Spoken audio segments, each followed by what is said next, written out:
Bonjour à tous et bienvenue au jardin potager de Seb. Donc aujourd'hui, je vous propose une petite balade au niveau du potager. On va voir ensemble l'évolution des cultures, ce qui nous permettra de faire un petit bilan sur les récoltes possibles en cette période. On va voir ce qui a fonctionné, ce qui a bien moins fonctionné, ce qui a été le moins productif possible.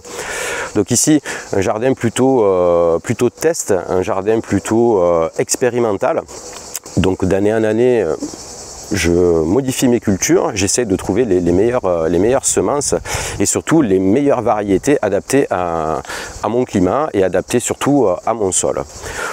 Donc si vous avez un potager, si vous débutez le potager, donc n'hésitez pas à varier les variétés, à varier les semences pour essayer de trouver le meilleur compromis en termes de productivité. Gestion des maladies aussi fait partie aussi, donc on le verra sur certaines variétés de tomates qui ici après quelques années ne sont pas forcément adaptées entre autres soit au climat soit à mon substrat, donc à la nature de mon sol.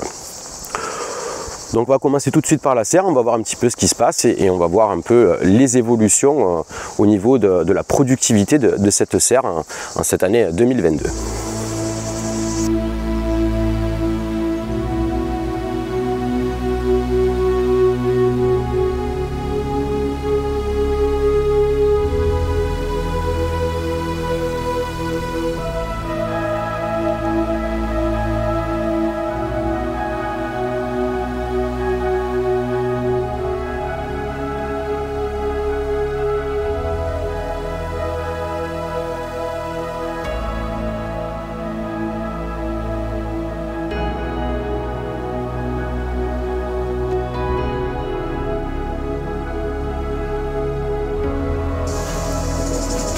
Voilà, on se retrouve dans la serre pour parler un petit peu des cultures qui ont été mises en place ici. Donc plusieurs variétés de tomates, plusieurs variétés d'aubergines, des tests ici de plants hybrides F1, des plants greffés. Donc on va voir un petit peu tout ça. Donc on ne va pas rentrer dans les détails des graines F1 puisque pour moi ça n'a pas une importance particulière parce que c'est pas quelque chose qui m'attire.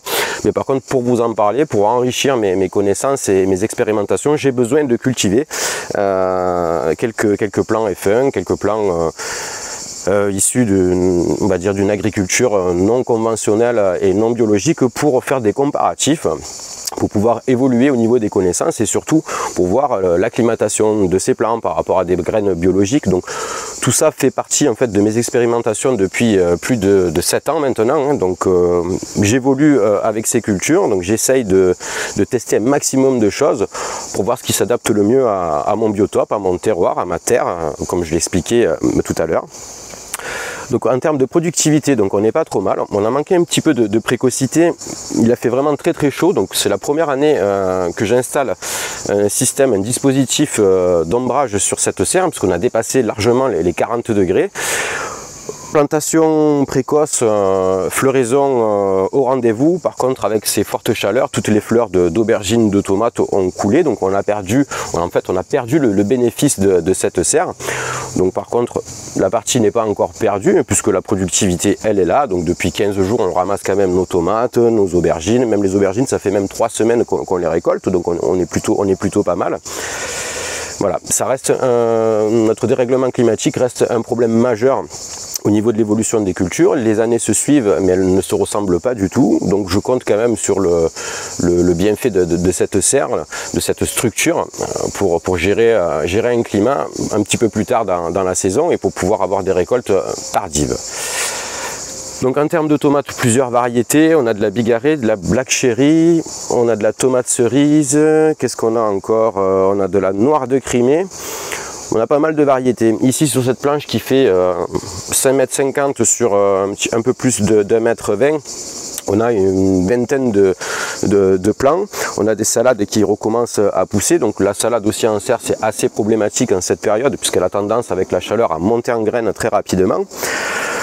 Les plants de fraises aussi assez productifs, mais voilà, c'est un petit peu mitigé cette année par rapport à la forte chaleur. On a des melons, des concombres, on a pas mal de variétés. Ça produit assez bien. On a eu en début de saison une petite attaque, pour parler des maladies, on a eu une petite attaque d'oïdium. Donc moi, ma solution contre l'oïdium, c'est de couper les feuilles malades pour laisser le plant après se développer correctement. Donc c'est pas une science exacte, mais ça marche plutôt très bien depuis quelques années. Donc voilà pour la petite parenthèse des maladies dans cette serre. Donc on n'a pas d'autres maladies, on n'a pas d'autres ravageurs entre guillemets, puisqu'ici, pour moi, je considère qu'il n'y ait pas de ravageurs. Donc on essaye de créer un équilibre au niveau des pollinisateurs, au niveau de cette vie en fait, au niveau du potager. Qu'est-ce qu'on peut dire de plus à ce niveau-là?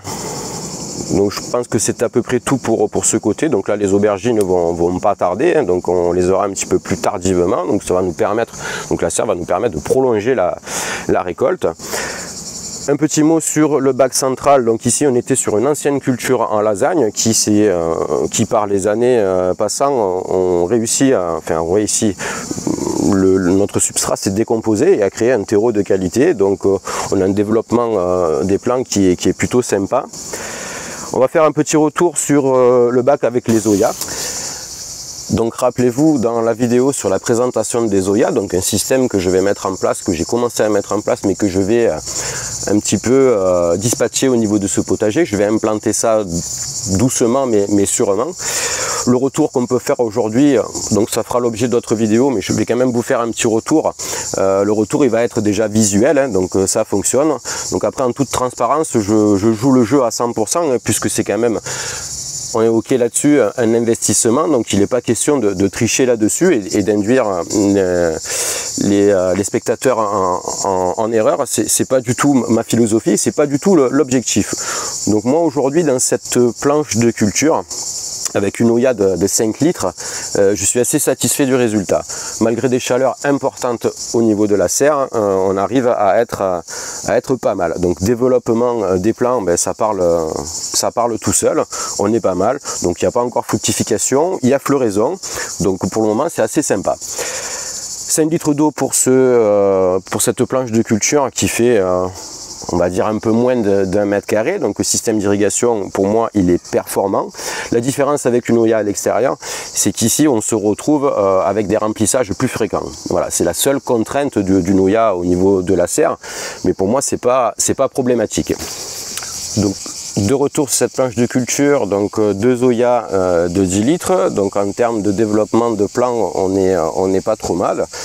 J'ai fait un petit test avec un plant de salade aussi intercalé entre les deux pour voir ce que ça allait donner.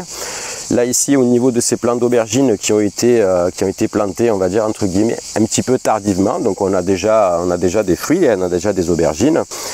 Là ici on a quelques fleurs qui vont commencer à sortir, donc là pareil, avis positif. En termes de fréquence, alors j'ai pas fini de faire le tour parce qu'il n'est pas question de vous faire un retour sur les Zoyas au bout de 15 jours, 3 semaines.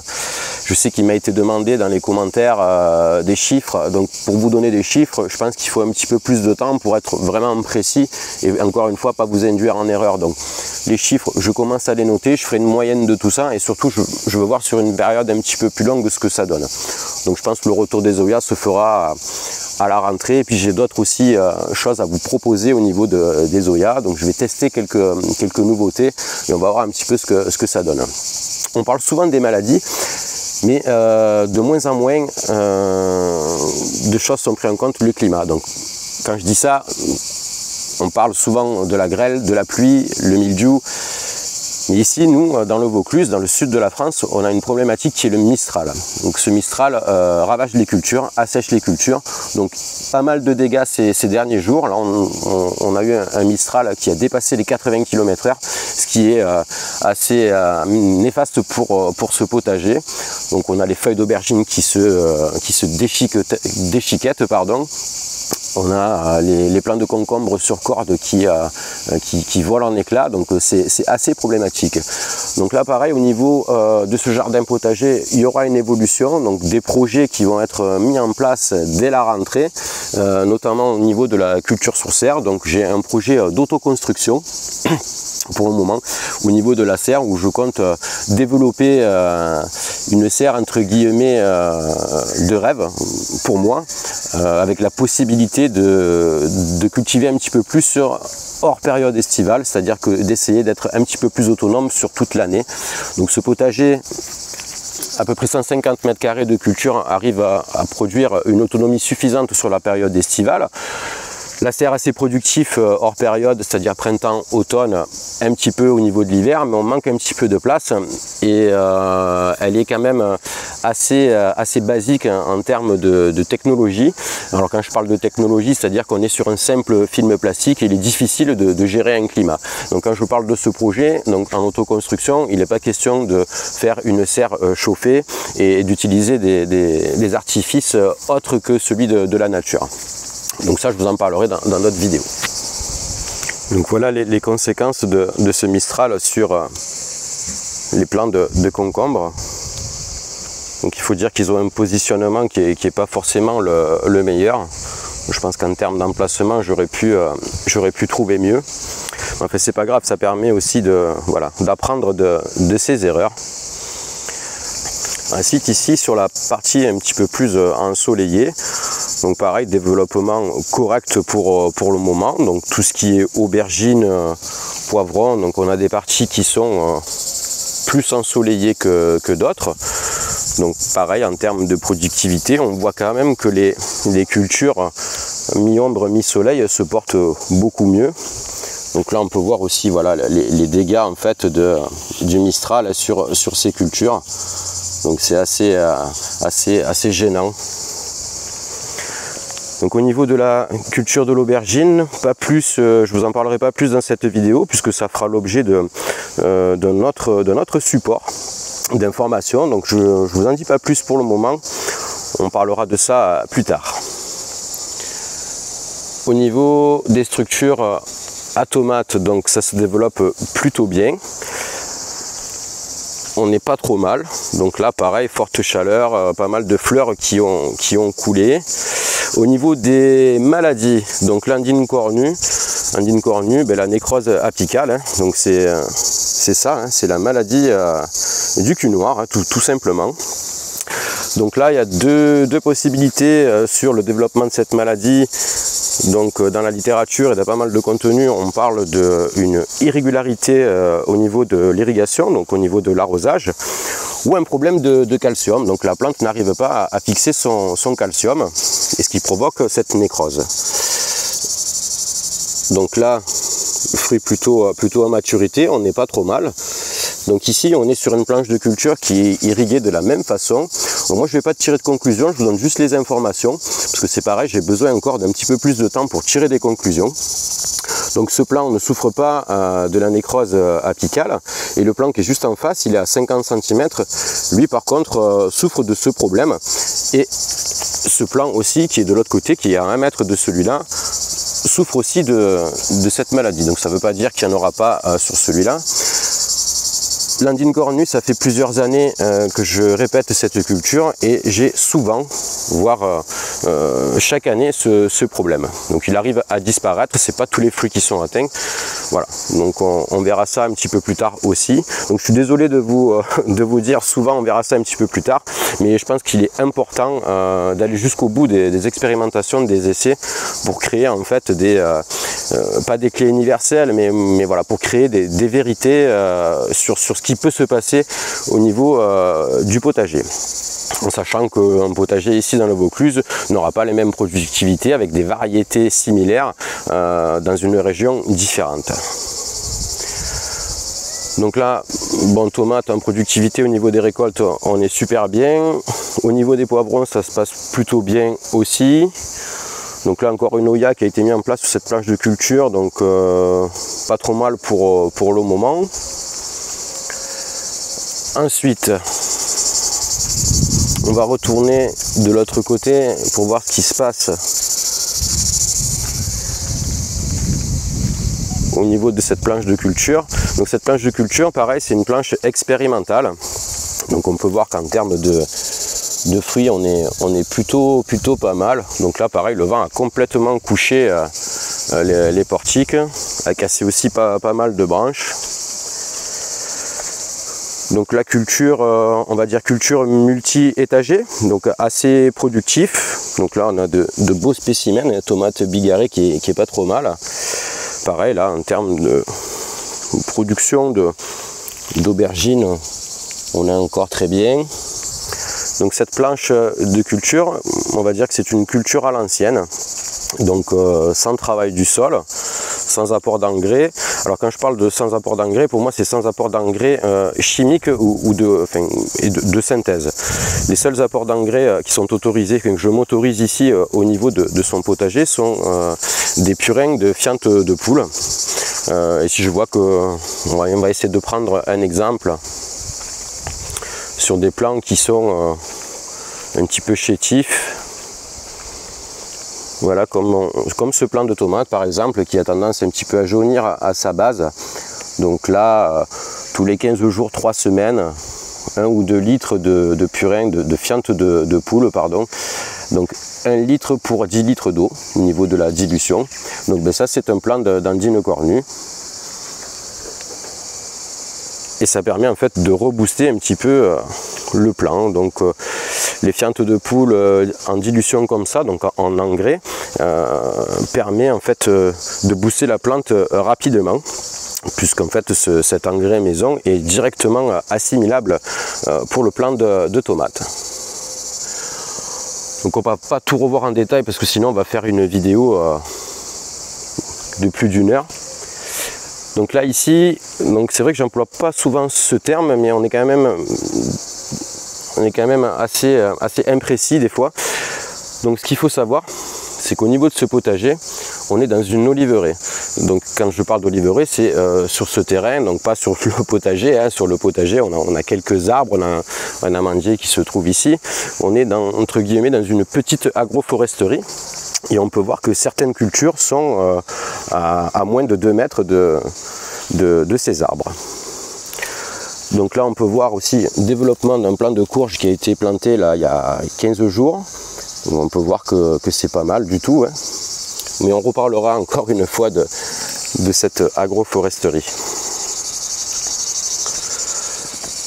Donc en termes de récolte, on a vu les tomates. Au niveau des poivrons, bah, écoutez, on est pas mal du tout. Donc il y a déjà eu des récoltes hein, avec de beaux spécimens. Mais ça, encore une fois, vous verrez ça plus tard. Je ne peux pas tout vous dire maintenant, hein, puisque ça fait partie des projets sur lesquels je travaillais depuis quelques mois maintenant. Si, culture d'haricots verts de ce côté-là. Donc culture d'haricots verts, on n'est pas trop mal. Donc là, ça souffre avec le soleil. Alors c'est pas un manque d'eau, parce qu'au niveau de l'irrigation, on est pas mal. Mais par contre, voilà, ça souffre du soleil. On va faire le tour ici. Là, de ce côté-là, donc sur cette bande qui fait 80 cm de large sur 7,50 m de long, je crois. On a des cultures variées. Tomates, aubergines, concombres, plusieurs variétés d'aubergines qui fructifient, qui produisent. Donc là c'est pareil, on n'est pas trop mal. Donc le bilan de début, on va dire de milieu de saison pour ce potager est plutôt positif. Donc en termes de récolte, en termes de productivité, donc chaque année une amélioration notable malgré des changements climatiques hyper importants, hein, puisque les températures relevées en début de mise en place de culture ont été plutôt catastrophiques. Là dans le sud de la France, dans le Vaucluse, le Mistral, je le répète encore une fois, mais est assez problématique, puisque là, ça fait 1 mois et demi, on a des épisodes de Mistral toutes les semaines.